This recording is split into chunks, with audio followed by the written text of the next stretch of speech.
Hello friends. आज का चीनिनियम hours का केस बहुत ही बढ़िया और बहुत ही इजी टू क्रैक है अगर हमारे सामने पेशेंट आए और हमने ये रूब्रिक ठीक से समझा हो। रूब्रिक ये है, delusion prostration can not endure such utter. अब वर्ड टू वर्ड मीनिंग हम उसको लेते हैं और फिर उसी को समझेंगे, यानी कि जो वर्ड टू वर्ड मीनिंग होता है बस वही पेशेंट बताएगा। तो हो सकता है कि हम मिस कर जाए इस रूब्रिक को, क्योंकि हर पेशेंट ये नहीं बोलेगा कि डॉक्टर साहब इतनी थकन, इतनी कमज़ोरी है, मुझसे बर्दाश्त नहीं होती। ये वर्ड रेयरली 10% पेशेंट बोलेंगे। अगर 100 पेशेंट चीनिनियम आर्स के हैं तो सिर्फ 10 इतना क्लियर कट बोलेंगे। 90 पेशेंट्स में हमें पकड़ना है। तो उसका एक्चुअली प्रोस्ट्रेशन ये होता है कि एक्सट्रीमली प्रोस्ट्रेटेड रेमेडी है ये। वीकनेस उसके हर जगह पर बैठी हुई है, यहाँ तक कि ये उसका डाइजेशन भी वीक होता है। ये एग्स, फिश ये डाइजेस्ट नहीं कर पाता।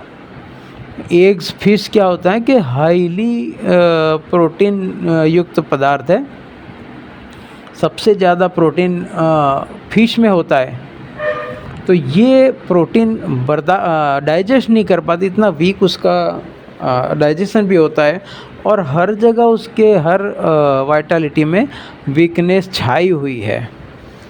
तो इस वीकनेस की वजह से ये बहुत ही चिड़चिड़ा और थोड़ा उखड़ा सा हो जाता है। उखड़ा सा इसलिए कि ये किसी की कंपनी बर्दाश्त नहीं कर सकता। यानी कंपनी बर्दाश्त न करने का मतलब कि ये बिल्कुल कंप्लीट डायनेमिक्स में बहुत ही बढ़िया तरीके से उसे समझाया है। Disturb averse to being sit or lie in one place with desire to.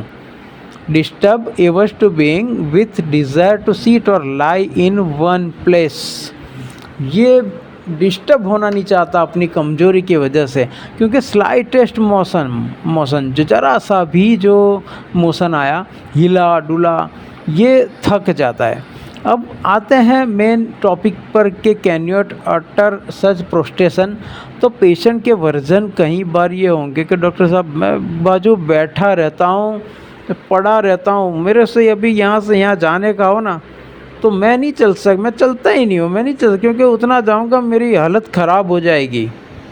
तो यहाँ पे क्या है कि वो वीकनेस को एंड्योर नहीं कर सकता है।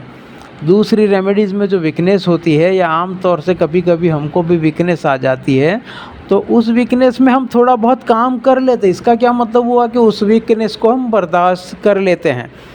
यहाँ चीनिनियम आर्स की वीकनेस उस हद तक होती है कि वो थोड़ा सा भी काम किया, थोड़ा सा भी चला तो बिल्कुल चूर हो जाएगा। इसलिए वो बैठा रहना चाहता है कि कोई मुझे डिस्टर्ब ना करे, बस बैठा रहता है, एक तरफ पड़ा रहता है। तो पेशेंट ऐसे नैरेट करेगा कि मैं यहाँ से यहाँ नहीं जाता हूँ, मेरे से यहाँ भी अगर गया तो हालत ख़राब हो जाती है डॉक्टर साहब।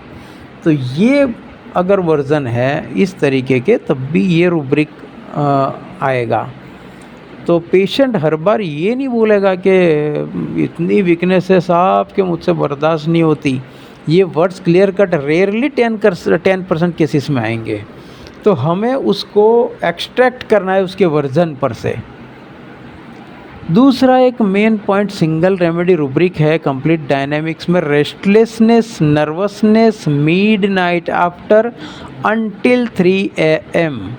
यानी बेचैनी, इतनी बेचैनी होते 3 बजे तक रात के, आफ्टर मतलब मिडनाइट से शुरू होता है और 3 बजे तक उसको ये परेशानी रहती है और फिर तो आराम से सो जाता है। लेकिन ये 12 से 3 गिन लो, हम 12 से 3 का शो याद रखें कि नाइट शो 12 से 3 का चीनिनियम आर्स का रहता है। वो बजती है उसकी फिल्म 12 से 3 बजे तक, डांसिंग चलता रहता है उसका, बेचैनी इधर उधर। तो ये 12 से 3 का जो पीरियड है साहब, 3 बज जाए, 3 बजे तक तो नींद ही नहीं आती। रात के पहले सो जाते, फिर 12 जैसे बजते हैं, 11, 12, साढ़े, मतलब राउंड अबाउट हो, ज़रूरी नहीं है कि 12 का बिल्कुल हो। तो फिर मुझे वापस परेशानी होने लगती है, बेचैनी बेचैनी, ये इधर उधर करवट ये। 3 बजे तक साहब चैन नहीं आता है, तो 3 बजते हैं, 3 सवा 3 बजे फिर मुझे नींद आएगी। ये टाइप का वर्ज़न पेशेंट देगा। तो ये रात का 12 से 3 का शो चिनिनियम मार्स का होता है। और एक सफोकेटिव अटैक जो आता है उसका एक रूब्रिक है, वो भी सिंगल रेमेडी रूब्रिक है चिनिनियम मार्स का, कि जब घबराहट होती है ना, तो बहुत घबराहट होती है, तो ऐसे झुक के आगे की तरफ झुक के बैठ जाता है, विंडो के पास, खिड़की के पास चला जाता हूँ मैं, ऐसे आराम से बैठा रहता हूँ। तो anxiety sitting ameliorates bent forward if possible at open window. तो उसको घबराहट होने लगती है, तो थोड़ा सा आगे से झुक के बैठ जाता है विंडो के पास, तो उससे राहत रहती है। उसके अलावा उसको और कोई चीज़ों में राहत नहीं रहती है। तो ये 2-3 पॉइंट्स थे, और भी बहुत सारे पॉइंट्स हैं, लेकिन अभी उसको डिस्कस करने में बहुत लंबा हो जाएगा।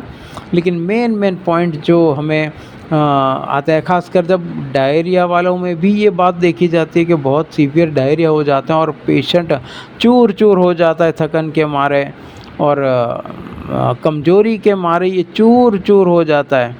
तो हमें ये प्रोस्ट्रेशन देखना है कि भाई वो वीकनेस और थका हुआ तो है, लेकिन वो क्या थोड़ा बहुत अपना काम कर सकता है ना साहब। यहाँ से यहाँ भी मैं चला ना तो ख़त्म, मैं नहीं चल पाता। यहाँ से यहाँ बस एक बाजू पड़े रहना है, बिल्कुल गोश्त के लोथड़े की तरह। तो इस तरीके से ये वर्जन्स होते हैं चिनिनियम आर्स के। Thank you.